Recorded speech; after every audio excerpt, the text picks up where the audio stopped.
Hey guys, welcome to Your Best Interviews. My name is Eric Smith. Thank you so much for spending the time here with me.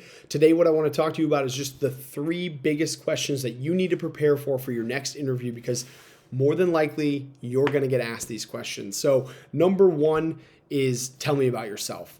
It's, I would say, 99% of the time, the first question that you're going to get asked in any interview. And you need to remember that the person asking you this question, the hiring manager or the person on the recruitment team, they have your resume in front of you or they've seen your resume. There's a reason you're sitting in front of them, and it's because on paper you're a qualified candidate and they're interested in you. So when they're asking you this question, really they're trying to get a better sense for who you are and just a little bit more about you as a person. And so this is a very, very important first question, and I would say this is the one that usually gets people off on the right foot or completely derails the rest of their interview. And so you have to make sure that you're preparing correctly for this question.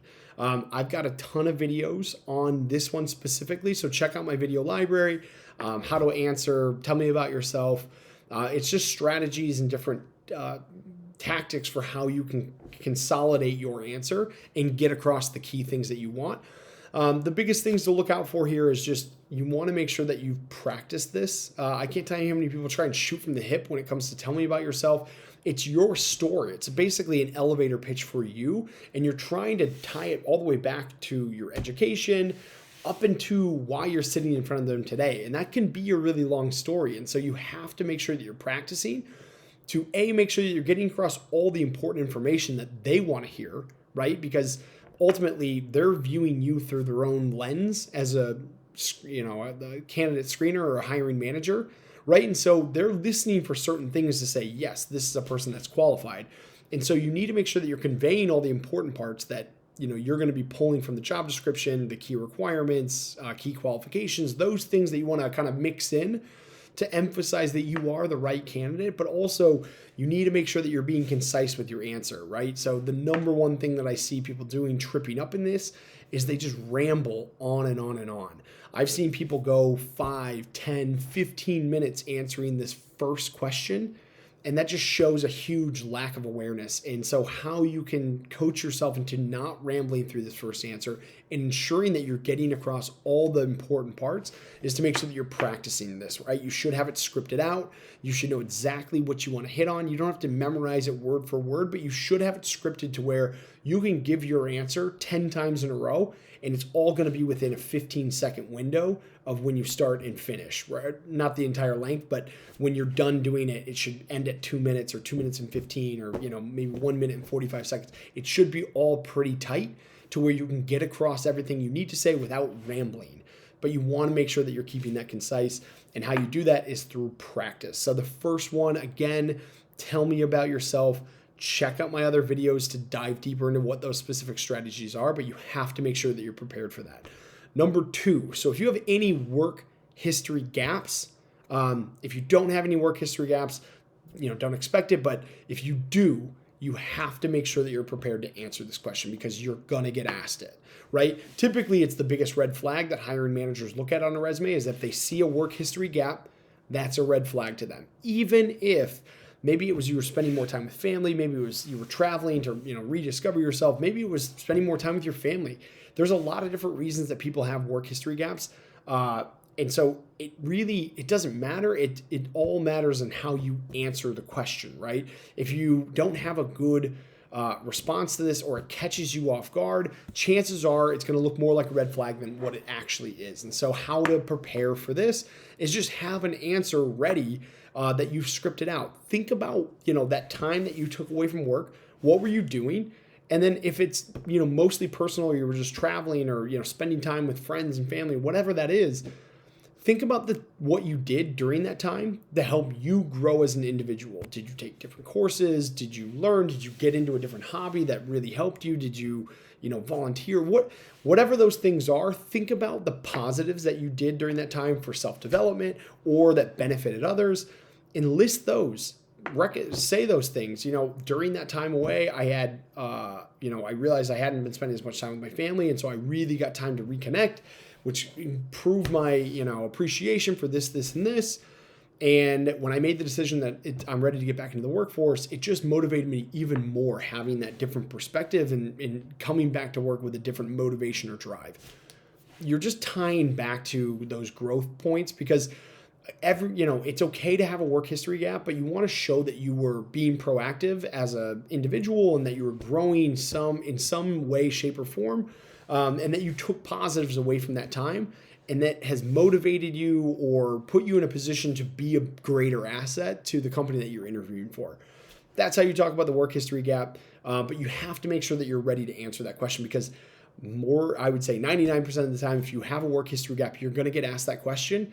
And it's all in how you answer and how you convey yourself through that answer that's going to show, either a red flag or nope, it's not a red flag. So make sure you're preparing for that. I have a specific video on how to explain a work history gap, so check that out as well. And then number 3, which is, tell me why you would be great for this role, or tell me why I should hire you for this role. So that typically comes at the end of the interview. Again, they've seen your experience on paper. They've typically gone through an entire interview, so they've heard you answer some behavior-based questions. They have a good sense for who you are, how you think, those things. This is your chance to do an elevator pitch at the end, right? And so as you're thinking about how to answer this question, again, you want to practice and prepare. There is a theme here, guys. You have to practice and prepare for these questions, because more than likely you're going to get asked them, and how prepared you are is really going to dictate how well you answer and how well they're going to perceive you as a candidate. And so you have to practice this. But what I would encourage you to do is script this one out. But as you're scripting it out, think about all of your past experiences. So look at your resume, and then also look at the job description, because the job description is your cheat code, right? It's what they're looking for. What are the key requirements? What are the key qualifications? What are the roles and responsibilities of that job? Look at your resume and look at the job description and really compare the two and start connecting the dots, right? Where does your experience directly align to what they're looking for, and how can you be an asset to them early? And then I would also mix in some of the intangibles that maybe they can't see on paper, and that's work ethic. Maybe that's how well you work with others. Maybe that's your drive. Maybe that's your passion for their industry. Whatever that is for you, you want to tie that back in, but ultimately put a nice bow on it at the end, saying, and this is why I really believe that I would be the best candidate for you. But more than that, I would be a great team member, for your team, that only adds to the great culture that it sounds like you've built.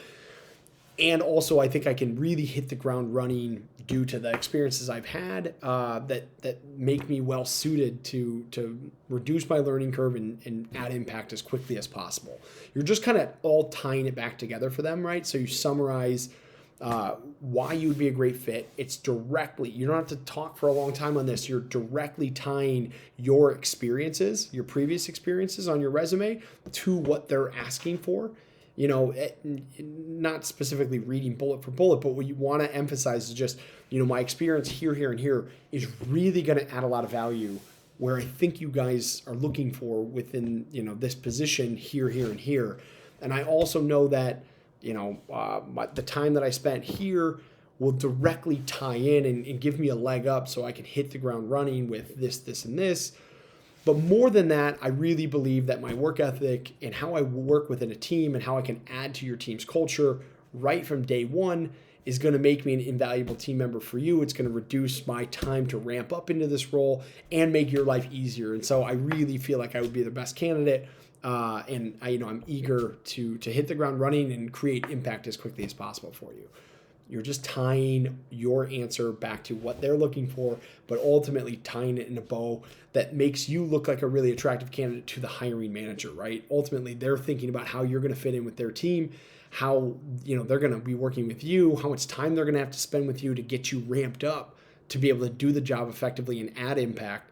And so if you're just referencing those things that you're going to reduce that, make it easier on them, add impact quickly, you seem like a more attractive candidate. So Guys, the top three again is just tell me about yourself. You have to prepare for that one. I can't tell you, this is probably, I would venture to say 100% of the time you're going to get asked this question. It's usually the first question that sets the tone for the interview.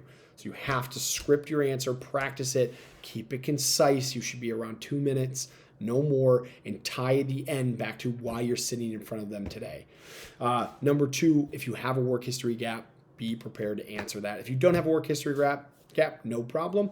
And then number three is just tell me why I should hire you, or tell me why you think you'd be a great fit for this role. You're tying out all your previous experiences, your resume, directly to what they are looking for. Think about their lens. What are they listening for? What do they want to see out of the best candidate? Those are the things you're going to harp on, and talk about your experiences, how it can actually add value to the things that they're looking for. And then tie it together for them. Talk about the intangibles that you have, work ethic, collaboration, your dedication, your passion, whatever those things are that are unique to you and what you're applying to. Tie that in, and then wrap it up with, I know these things will be a great value to you. It'll make the ramp time for me faster and create more impact for this company on your team. So those are the key areas that you really want to focus in on, because those are the most important questions when interviewers are asking you questions and thinking about things through their lens. They want to have a better sense for who you are, really find out if they're red flags. And the other side is just an elevator pitch on why you think you would be great. And this is, again, a great time to work in those intangibles. So guys, hopefully this was helpful. I feel like I went long on this one, but I hope it was helpful. Check out the links below. Check out my other videos. I drop 2 videos every week, Monday and Wednesday, and it's all focused on how to help you in the interview process, give you advice in the interview process, and get the job that you really want. So I appreciate you being here. Check out the links below, hit subscribe, and good luck.